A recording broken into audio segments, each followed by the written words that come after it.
and commission agents.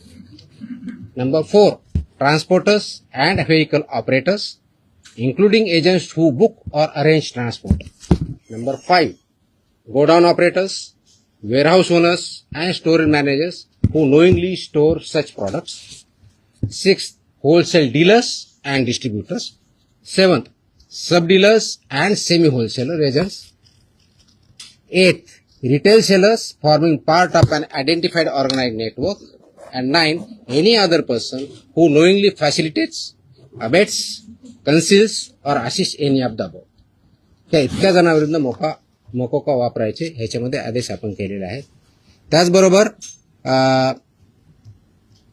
प्रिझम्पशन of eligibility जी आहे ते फक्त याच्यावरती नाही तर प्रिझम्पशन ऑफ एलिजिबिलिटी हे आपण ज्यावेळेस म्हणतो की any one or more of the following is present, ते स्ट्रॉंग प्रिझम्पशन फेवर करणारं मोकोकाला हे प्रोव्हिजन वापरायचं.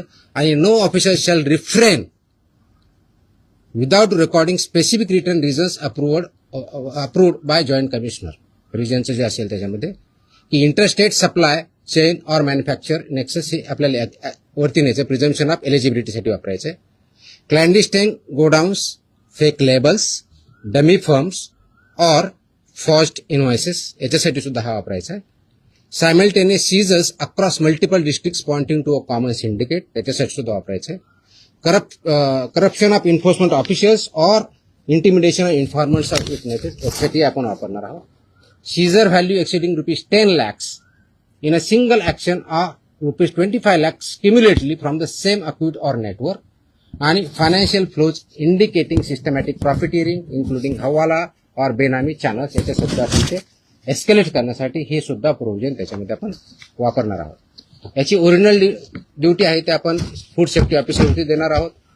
डेजिग्नेटेड ऑफिसरच्या ड्युटी आपण याच्यात ज्याला असिस्टंट म्हणून त्यांना डिफाईन केलेल्या आहेत, जॉईंट कमिशनरच्यात केलेल्या आहेत.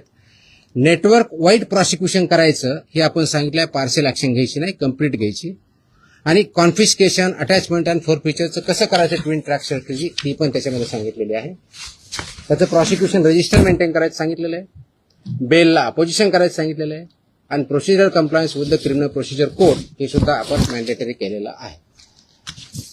याचा सर्वांचा ऑब्जेक्टिव्ह जो आहे बेसिकली आपण मोका का वापरतोय कारण हा स्ट्रिंजंट लॉ आहे, आय अंडरस्टँड, आणि त्याचं म्हणूनच खूप थॉट करून विचार करून याच्यावरती कायद्याचे जे कलम आहेत, सेक्शन्स आहेत त्याचा अभ्यास करून this order is basically done to prosecute in the interest of food safety in violation but as an organized crime against public health.